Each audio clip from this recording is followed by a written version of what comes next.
muchas gracias por venir. La primera charla de la sesión de la tarde nos va a hablar Miguel Ballesteros. Miguel y el doctorado en la UNAM. El doctorado lo hizo en el IMAS. Después se fue de postdoc y hizo 2 postdocs en Alemania, donde estuvo 4 años. Y después regresó al IMAS y tiene 4 años en el IMAS. Es profesor titular del IMAS y bueno, nos va a hablar hoy de luz y materia. Gracias, Miguel. A ver, ¿se escucha? ¿Sí? Primero que nada quisiera agradecer a los organizadores por invitarme. Para mí es un placer y un honor estar aquí y dar una plática. Yo tengo cierto cariño por este congreso, porque a mí me tocó ser parte del comité organizador del primer encuentro. Y entonces, para mí fue una muy grata experiencia hacerlo, y ahorita que me invitaron, también me dio mucho gusto y les agradezco mucho también que me hayan invitado. También tengo una aprecio especial por el Instituto de Matemáticas, a pesar de que soy de Lima, considero que es mi segundo lugar de trabajo. Siempre estuve mucho tiempo acá y recibí mucho apoyo de la gente del instituto. También muchas gracias al instituto por haber hecho posible este encuentro. Bueno, voy a empezar entonces a dar la plática. Voy a presentar un trabajo que hice en colaboración con gente de la Universidad de LMU de Múnich, en Alemania. Voy a tratar, me dijeron, enviarme un correo explícito en donde decían que querían que hagamos una plática que pueda entender una audiencia amplia. Y voy a tratar de hacerlo para ver si lo logro. Pero no espero que al principio sí se entienda. Voy a hablar un poquito de física, y esto es una plática en matemáticas, no se confundan, los físicos hacen las cosas de manera diferente, pero de todas maneras, como matemáticos, si hablo un poco de física van a decir que soy físico. No, hago las cosas como matemático, pero quiero hablar un poquito de la parte física porque, en primer, porque es más fácil de entender. Si quieren, les pongo dibujitos y figuritas y se entiende mejor. Y en segunda, porque sí tiene una componente física lo que estoy haciendo, aunque el tema es análisis funcional. Entonces, voy a empezar con algo que sí parece, que es física. Esto es este es un experimento de óptica. Y es uno de los experimentos que dieron origen a la física cuántica al principio del siglo XX. Y es el hecho de que las partículas emiten luz con cierta longitud de onda. Es lo que vemos todo el día, todo el tiempo estamos viendo colores de los objetos, de la materia, y eso lo podemos hacer gracias a que existe la física cuántica, si no existiría materia. Los modelos de física clásica, ahorita, aprovechando lo que dijeron, que es el aniversario de Copérnico. Los primeros modelos de la física cuántica, después va a meter el formalismo matemático, ¿no? Que es bastante pesado. Pero ahorita quiero que se entienda qué es lo que estamos modelando. Los modelos originales de la física cuántica lo hicieron a través de la física clásica. Entonces ponían aquí un protón, y esto sí se lo vieron seguramente en la prepa, ponían un protón y ponían aquí un electrón. Y lo que decían es que el electrón viaja alrededor del protón, ¿sí? Como si fuera un planeta. También esos son los orígenes de la física cuántica, y lo que pasa es que este modelo es muy problemático, porque el hecho de que esta cosa se mueve implica que emite cierta radiación, que es la radiación de luz que vemos, y el hecho de que nosotros estamos viendo esa radiación implica que pierde energía el electrón. Entonces, como pierde energía, va a tener que irse acercando hacia el núcleo, y de repente se colapsa hacia el núcleo, y entonces lo que implicaría este modelo es que toda la materia es inestable, tiende a colapsarse, ¿sí? Entonces no puede existir materia en el sentido que conocemos nosotros, porque estaría todo pegado, se colapsan los electrones hacia los núcleos y no habría átomos. Pues el problema de este modelo es lo que de este modelo y otros, dieron origen a la mecánica cuántica, ¿está bien? lo que pasa es que, digamos, dicho de manera un poco inocente, y es como se inició la mecánica cuántica, no todas las órbitas se pueden aceptar, son solo ciertas órbitas que son admisibles, es lo que hizo Born al principio en los inicios de la mecánica cuántica. Lo que dijo es que hay ciertas órbitas de electrones que son admisibles y otras no, y entonces solo las admisibles son las que dan origen a este sistema. Entonces, eso hace que entonces, si hay solo ciertas órbitas admisibles, entonces solo se pueden admitir ciertas configuraciones de los átomos. Y esas son las configuraciones que conocemos, más o menos, ¿no? Como dije, es un poco inocente ver las cosas de esa forma. Pero el punto es que ciertas configuraciones son las que dan la radiación, o sea, las configuraciones admisibles de Born son las que dan origen a la radiación que nosotros vemos. O sea, si nosotros ponemos un átomo de hidrógeno y lo irradiamos con luz o con un láser y después vemos qué colores emite, y los colores que van a emitir van a ser estos. Estos son parte de los colores que se emiten por el átomo de hidrógeno. O sea, no emiten todos los colores posibles, emiten una cantidad cuantizada de colores, y aquí están viendo algunos colores que se emiten, ¿está bien?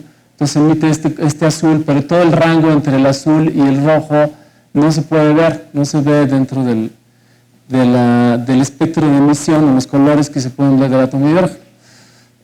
Esto es una cosa remarcable, es algo muy raro, y lo que está diciendo básicamente es eso, o sea, que hay ciertas órbitas que no son admisibles en este sentido. Claro, este modelo que es demasiado inocente, no es la mecánica cuántica. Hubo una revolución en los 1930 más o menos, que dio origen a la mecánica cuántica, y es que se encontró una ecuación, que es la ecuación de Schrödinger, que es una ecuación lineal, es una ecuación que está dada en términos de un operador lineal, no acotado, cuyos eigenvalores dan exactamente las energías, o a partir de ellos se pueden calcular las energías de emisión de estas energías, más o menos, ¿no? Hasta cierto grado de aproximación. Entonces esa ecuación, que es la ecuación de Schrödinger, fue, claro, una revolución, y a partir de eso toda la gente se puso a estudiar la mecánica cuántica desde esa perspectiva. Sin embargo, esa parte de la mecánica cuántica es un problema, porque no se puede... No puede explicar el hecho de que los átomos en realidad emiten radiación.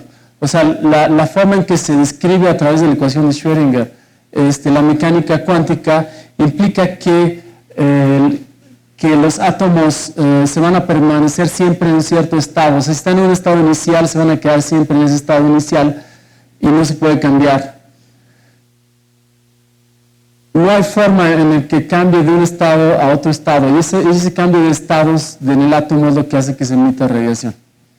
O sea, el hecho de emitir radiación, o sea, de que nosotros podamos ver lo que tienen los átomos, es un hecho que no está incluido dentro del modelo de la ecuación de Schrödinger que se inició en 1920. Entonces tuvo que incluir otra teoría que es mucho más complicada, que es la teoría de campos cuánticos, en el cual se incluye la interacción entre los átomos y el campo de radiación. Entonces, para meter esa teoría tienen que construir un formalismo en el que se permita la creación y aniquilación de partículas. Si es la teoría de campos cuánticos, hace eso, se pueden haber electrones o positrones que se aniquilan y generan otro tipo de partículas. Eso es lo que no está considerado en este modelo. Nosotros queremos modelar entonces ese proceso en el que tienes un átomo y tienes un campo de radiación, y a través y en el que se puede predecir ese experimento que dio origen, uno de los experimentos que dio origen a la mecánica cuántica, que es que los átomos emiten luz con estos colores. Básicamente es lo que queremos demostrar, lo que demostramos. Es la primera demostración que desde nosotros, desde lo que yo conozco, rigurosa, en el contexto del análisis funcional y la teoría de la matriz de dispersión en la mecánica cuántica rigurosa, o la teoría de campos cuánticos rigurosa a niveles bajos de energía, que es los niveles de óptica cuántica. Estamos haciendo más o menos el modelo que nosotros utilizamos. Nosotros lo llamamos, como matemáticos, electrodinámica cuántica no relativista. Los físicos le llaman óptica cuántica, más o menos el nivel de energías que estamos nosotros manejando. O sea que existen creación y aniquilación de partículas, pero no existe creación y aniquilación de fotones, pero los electrones no se crean ni se destruyen ni se aniquilan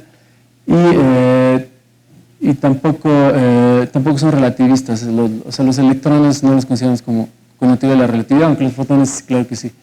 Bueno, entonces esto es más o menos lo que queremos modelar y es lo que demostramos. Básicamente demostramos este espectro de emisión. Demostramos que esto es cierto. En el caso de un modelo más simplificado, pues se puede pensar que es el átomo de hidrógeno. En realidad tenemos una función para esto. Estas son líneas que tienen cierto ancho, o sea, se ve o sea, no se ve una línea puntual, nada más una línea vertical, sino tiene un cierto ancho, y este cierto ancho también se puede modelar, se puede calcular, y ese está dado por una lorentziana. Más o menos esto es la intensidad, o sea, la intensidad de luz, por ejemplo, del azul, la que tenemos acá, se puede modelar a través de una lorentziana o algo parecido a una lorentziana. Entonces acá tenemos esta es la parte real, la longitud de onda, digamos el color, acá en el eje de las ordenadas y en el eje de las abscisas tenemos la intensidad de luz, más o menos. Y entonces tenemos que hay un cierto ancho, este ancho es exactamente el ancho que tenemos aquí del color. O sea, le podemos dar una fórmula explícita de cómo se puede modelar esto. Esta fórmula explícita que tenemos llevó 100 páginas. O sea, es bastante complicado el modelo. Finalmente llegamos a una fórmula muy sencilla, pero las aproximaciones o sea, son dos artículos de 50, de 80 páginas, de 40 páginas cada uno, para demostrar esta gráfica. Bueno, esta es la parte física. Lo que queremos hacer es eso, exactamente demostrar que estos resultados experimentales que dieron origen a una parte de la mecánica cuántica se pueden verificar por medio del formalismo de la física cuántica y la teoría de campos cuánticos de manera rigurosa. Eso es lo que queremos hacer, y desde el punto de vista matemático ahora voy a explicar más o menos qué tipo de herramientas matemáticas usamos. Bueno, para la mecánica cuántica en general se describe en términos de estos objetos matemáticos. Tenemos un espacio de Hilbert, que es un espacio vectorial, completo, con producto interior. Un operador en este espacio de Hilbert, que es una simplemente transformación lineal, normalmente es autoadjunto, no necesariamente, pero que tiene que ser, o sea, puede ser un operador no acotado, ¿está bien? Para los que sepan. Un estado inicial en el espacio de Hilbert y en el espacio, este es H, perdón, esta tiene que ser de esta H, ¿sí? Y una ecuación de movimiento. Esta es la ecuación de Hilbert. Normalmente estos operadores de energía son operadores diferenciales, ¿sí? Pueden estar dados en términos laplaciano o algo más complicado que laplaciano. Pero en general, en abstracto, no necesitamos la fórmula precisa para este operador. La ecuación diferencial, la ecuación de Schrödinger es esta ecuación, que es una ecuación a valores en un espacio de Hilbert. Entonces, es una ecuación diferencial parcial, o si quieren verla como una ecuación diferencial ordinaria a valores en un espacio de Hilbert, también lo pueden ver así. Entonces, la ecuación diferencial que se satisface la física cuántica, la ecuación de Schrödinger es esta, con estado inicial nada más en el cero, lo denoto por phi cero, ¿está bien? Y entonces la solución de esta ecuación diferencial normalmente se puede escribir de manera, digamos, no es explícita, ¿no? Pero se puede escribir como un exponencial de este operador, o sea, como si fuera una ecuación diferencial ordinaria. Claro, para escribir esta exponencial necesitas teoría espectral, ¿no? Necesitan el teorema espectral. Esto se define en términos de teoría espectral, porque es un operador no acotado, o sea, esto no es serie de Taylor, ¿no? No se puede definir así. Se tiene que definir de una forma un poco complicada. Pero bueno, esto es el teorema espectral, es más o menos básico en términos de análisis funcional, esa es la teoría básica de análisis funcional, define todo esto.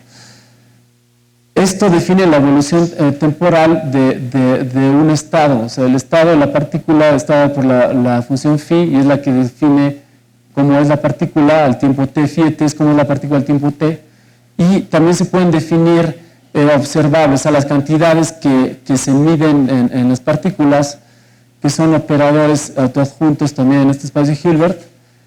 Entonces yo puedo verlo desde el punto de vista de las partículas cómo evolucionan, o puedo verlo desde el punto de vista de las cosas que estaban midiendo en las partículas, cómo evolucionan esas cosas.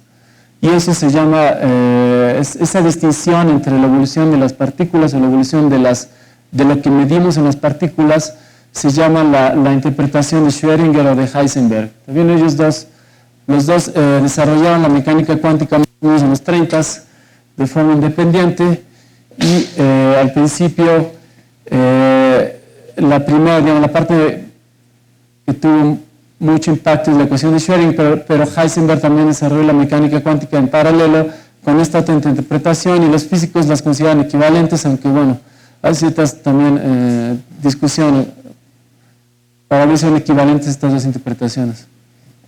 Nosotros vamos a usar las dos, ¿sí? Porque lo que voy a decir después, que es la teoría de dispersión en este modelo, no admite la interpretación de Schrödinger solo de Heisenberg.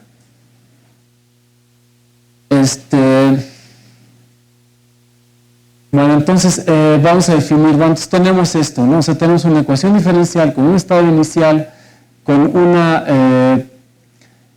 y una función que representa el estado de las partículas a todo tiempo, es lo que tenemos, ¿está bien?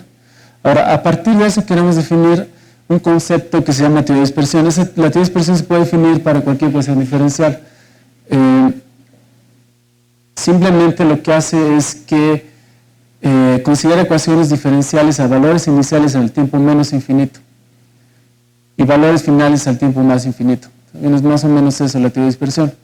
Entonces tienes que solucionar ecuaciones diferenciales con asintóticas a menos infinito y ver qué pasa cuando el tiempo va a infinito. Eso es la teoría de dispersión. Entonces tenemos que, o sea, en dibujos lo que se representa más o menos es algo así. O sea, tienes aquí normalmente tienes una partícula, digamos, una partícula que entra desde menos infinito así. Y que va siguiendo una línea recta, o sea, se va así. Es una partícula que se va en línea recta, que es libre.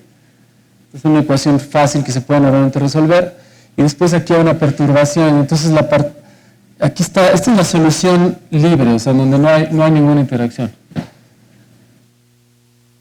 La solución real de la partícula es algo que va así.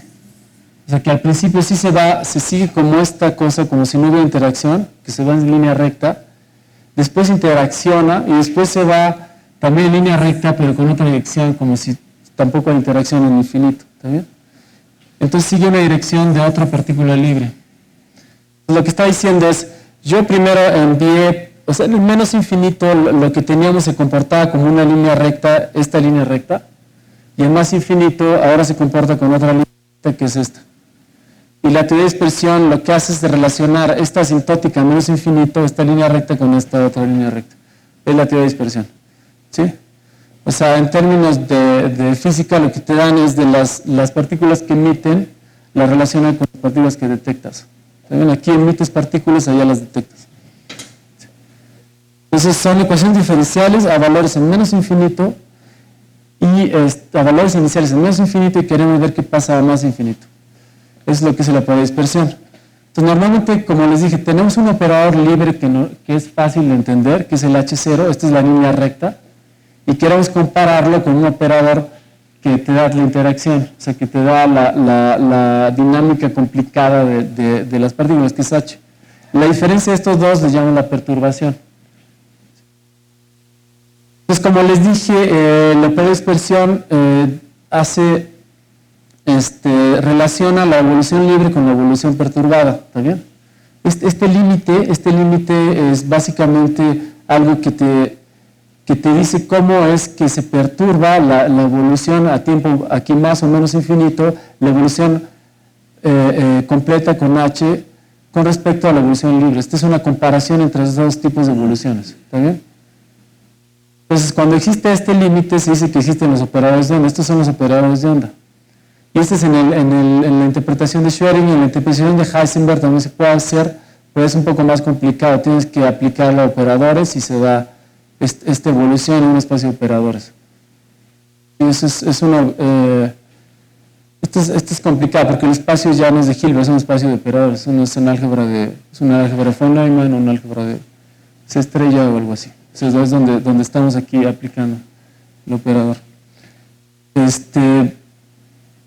Bueno, cuando existen estos operadores, entonces se les llama operador de onda, y entonces el operador de dispersión, que es el que estoy describiendo ahí, es simplemente el operador de onda con tiempo menos infinito multiplicado por el adjunto del operador de onda a tiempo más infinito. Ese es el operador de dispersión.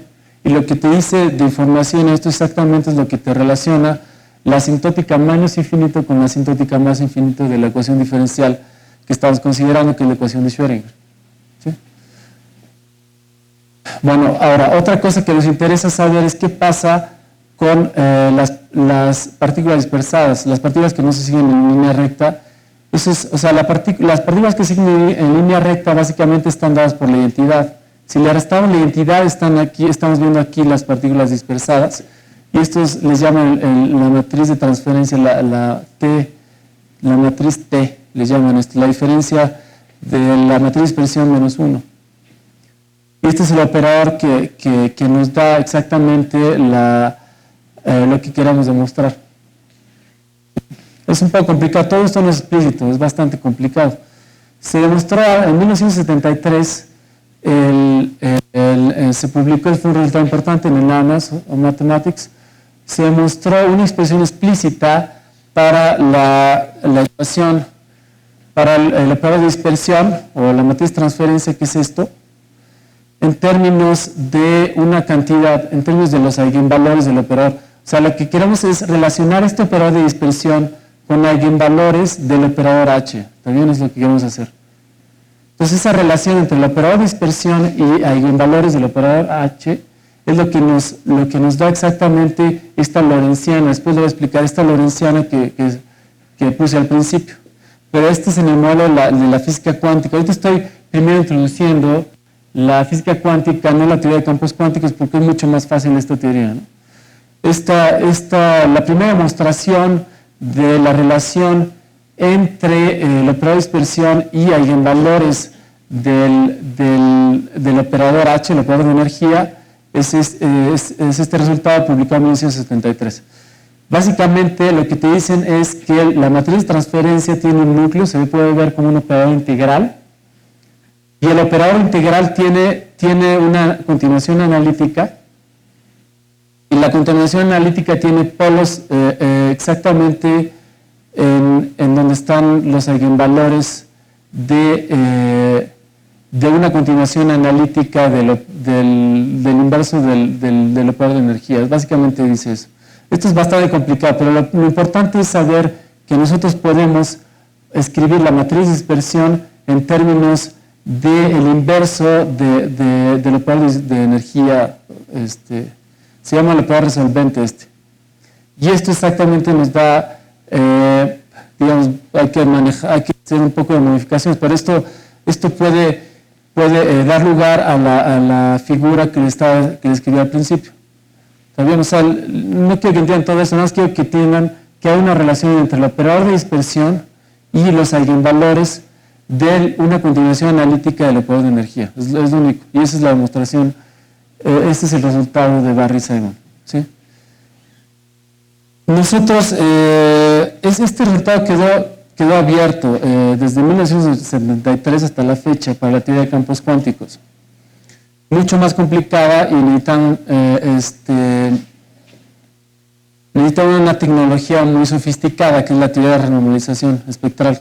Es de reciente introducción, es de los 1990.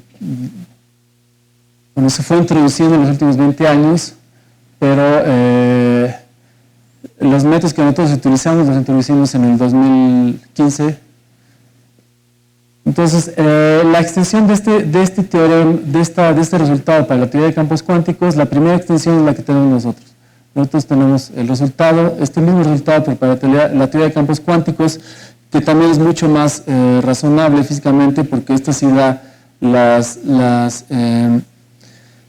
lo menos en términos de lo que les expliqué al principio del experimento que les expliqué sobre espectro de emisión, espectro de radiación y emisión del átomo de hidrógeno, para describir ese resultado experimental necesitamos la teoría de campos cuánticos. Sí, o sea, tiene una razón física por la cual es necesario extenderla a la teoría de campos cuánticos, pero también matemáticamente es una teoría también que que se maneja, es muy difícil, pero que se puede estudiar matemáticamente, y claro que es importante extenderla a una teoría más relevante, más fina de la física. La teoría de campos cuánticos, la electrodinámica cuántica en particular, es considerada por los físicos como la joya de la física, porque es una de las teorías más precisas que existen hasta el momento.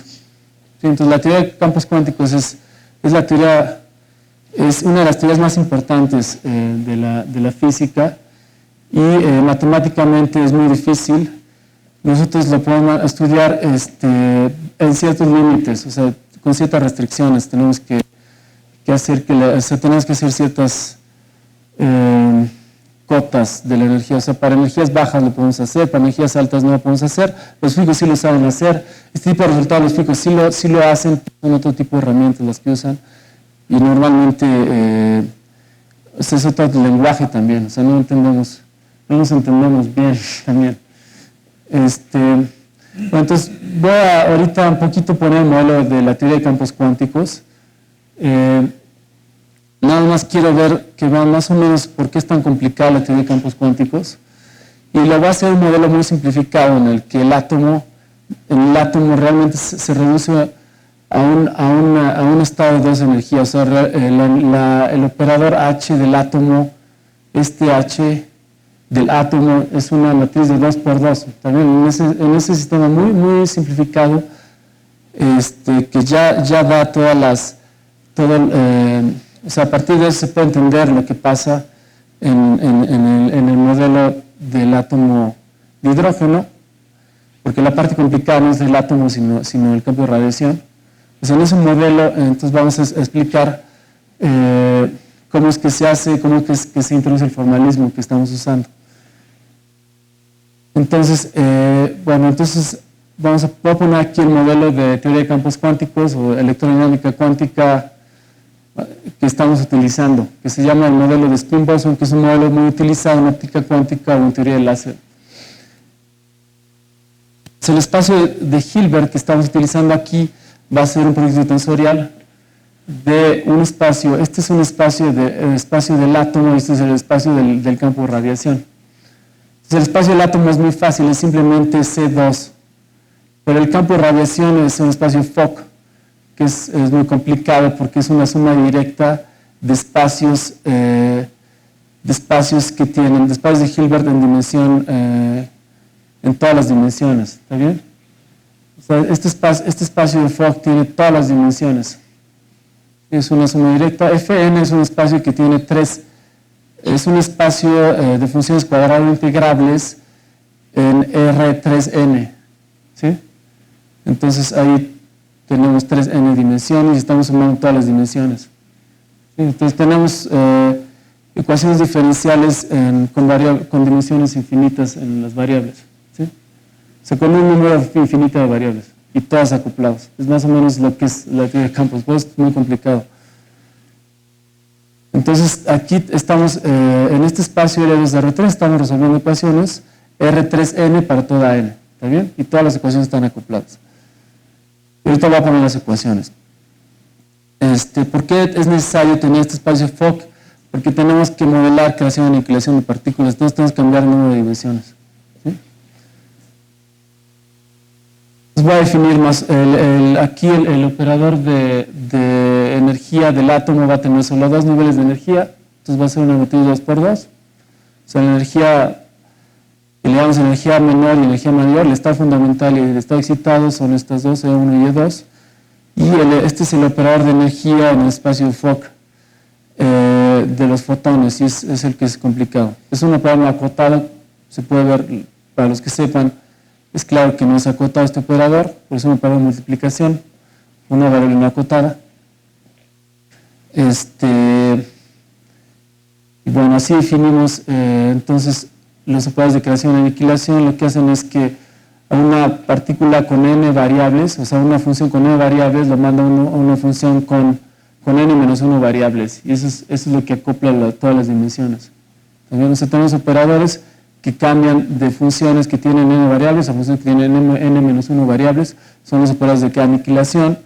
Los operadores de creación son lo contrario, o sea, agarran funciones de n variables y a partir de ellos obtenemos funciones de n más 1 variables. Entonces, los dos cambian la dimensión del espacio y entonces eso acopla las ecuaciones diferenciales. Entonces, a partir de los operadores de creación y aniquilación definimos una interacción, que es este producto tensorial, que es una matriz que está por esto en la parte del átomo y en la parte del campo de radiación. Tenemos este operador complicado que mezcla las dimensiones, que hace que se cambien las dimensiones. Entonces, el operador libre, en el sentido de teoría de dispersión que estamos considerando, va a ser que va a ser la suma de la energía del átomo, la energía del fotón, y el operador de interacción va a ser el operador libre más el operador de interacción. Entonces, este es el operador que queremos estudiar. O sea, queremos estudiar teoría de dispersión de este operador y teoría espectral de este operador. Y queremos relacionar las dos. Entonces, si ven, o sea, la ecuación de Schrödinger con respecto a este operador de energía está definida en el espacio de Fock. Y es equivalente a tener un número infinito de ecuaciones diferenciales parciales de todas las dimensiones, acopladas todas. ¿Sí? Ese es más o menos el sistema que estamos resolviendo. Y afortunadamente sí se puede estudiar, sí se pueden resolver ese tipo de sistemas, pero requiere una tecnología muy sofisticada. Y apenas se introdujo hace digamos, o sea, de 20 años para acá se pudo estudiar este tipo de sistemas de manera rigurosa, aunque los físicos lo hacen ya desde hace mucho tiempo, ¿no? Digamos, la teoría de renormalización en física es una de las grandes teorías de la física, ¿no? O sea, tiene varios premios Nobel asociados a esa teoría. Nosotros, desde el punto de vista matemático, usamos modelos mucho más simplificados.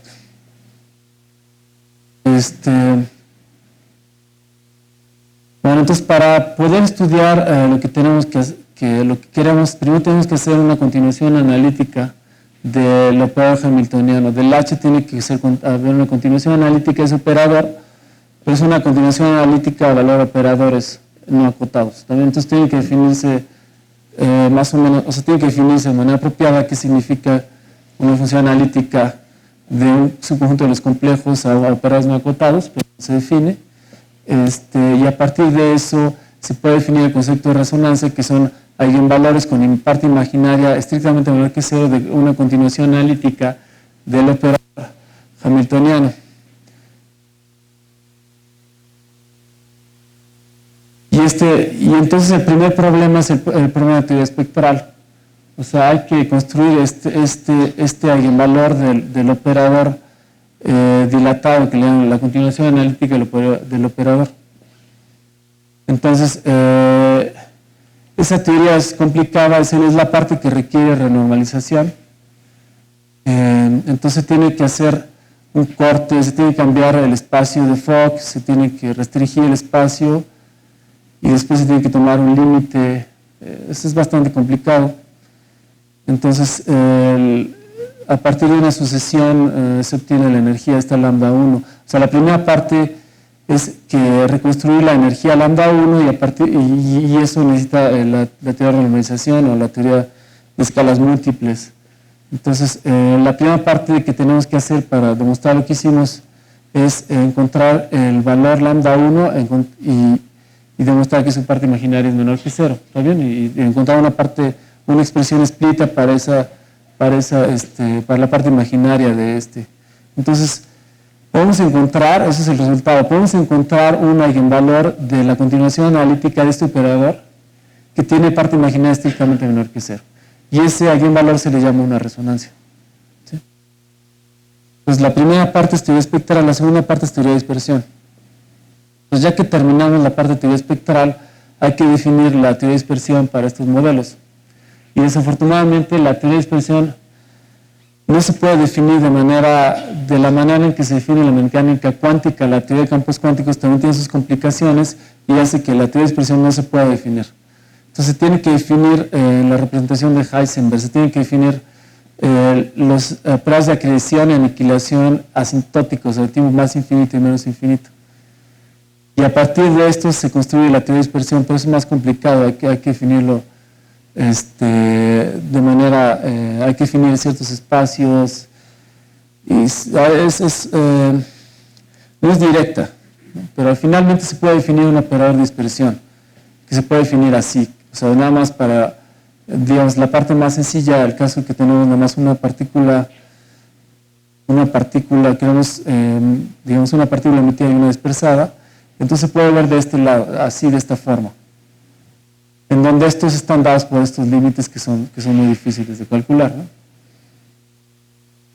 Pues finalmente podemos definir el operador de dispersión de esta forma, y a partir de este operador de dispersión entonces encontramos la expresión análoga a la que Bart Simon lo mostró en el 73, que es para la matriz de transferencia, que es la diferencia entre el operador de dispersión y la identidad. Encontramos una fórmula explícita de la parte principal, ¿no? Esta es la parte secundaria y la parte principal. Este es el orden principal, da el comportamiento que queremos describir. Entonces tenemos que la matriz de transferencia se puede ver, se escribe de esta fórmula explícita en términos de la resonancia que definía antes y otro eigenvalor del operador de energía. Pero finalmente, si modificamos un poco esta fórmula, llegamos a esta otra fórmula, que es el núcleo integral del operador de la matriz de transferencia, y aquí tenemos exactamente, esta fórmula exactamente la lorentziana que les puse al principio. ¿Está bien? O sea, tenemos de manera explícita la parte principal de la matriz de transferencia, que es lo que da exactamente la intensidad de la luz dispersada, y eso es igual a un factor que no tiene mucha importancia, no quiere decir que quiere decir, pues es una corrección que encontramos, multiplicada por la lorentziana, o sea, esta gráfica, esta es esta gráfica, ¿no? O sea, esta función, la gráfica de esa función es una lorentziana y dices esto. Y da exactamente la fórmula que calculan los físicos y que pueden mostrar en los experimentos. O sea, da la línea de emisión de este modelo un poco simplificado de Natum, dos niveles de interacción con el campo de radiación. Yo aquí está bien, con esta fórmula termino, o sea, el resultado es este y aquí está la gráfica de eso, exactamente lo que se veía en los experimentos de principios del siglo XX.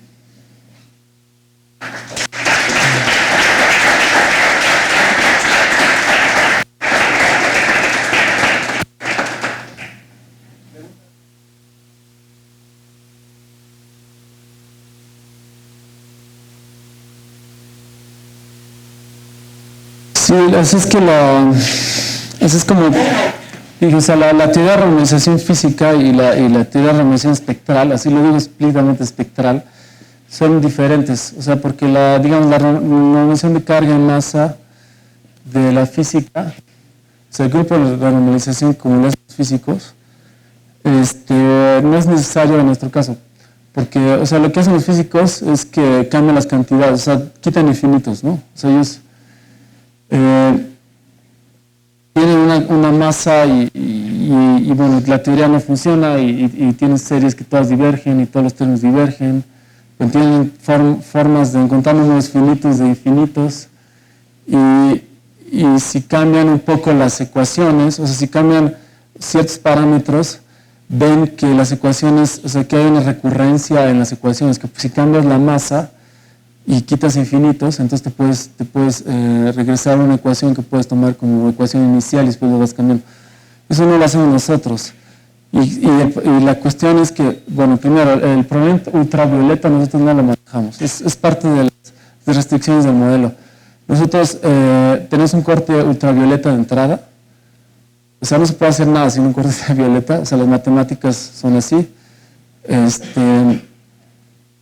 Entonces, esa es la parte las divergencias más importantes simplemente las estamos regularizando, las ponemos a mano, o sea, ponemos un corte, pero eso está bien porque es el rango de energías de la óptica cuántica, o sea, eso es más o menos el rango de energías de la vida cotidiana, se puede hacer. La parte infrarroja no no necesitamos regularizarla, en este caso sí lo hacemos, pero no es necesario. Esto es porque si no se vuelve un poco más complicado, tendríamos 80 páginas, digamos que serían mucho más. Pero se puede hacer, o sea, tenemos resultados.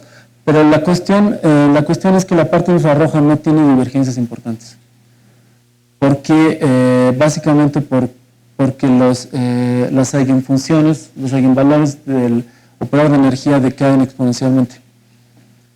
Cuando decaen, ese es en el modelo del átomo de hidrógeno, no en el modelo simplificado que tenemos. En el modelo del átomo de hidrógeno, las eigenfunciones del operador de energía decaen exponencialmente y hacen que la divergencia infrarroja desaparezca. O sea, si manejan las ecuaciones de la manera correcta, la divergencia infrarroja desaparece y no es necesario renormalizar los parámetros físicos, no se renormaliza.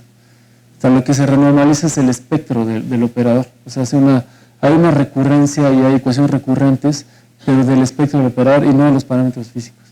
Entonces no salimos del espacio de Fock y no cambian los parámetros físicos, pero esto es una propiedad específica del modelo que tenemos. No es necesaria una renormalización física y lo que hacemos es una renormalización espectral. ¿Sí? Uh-huh.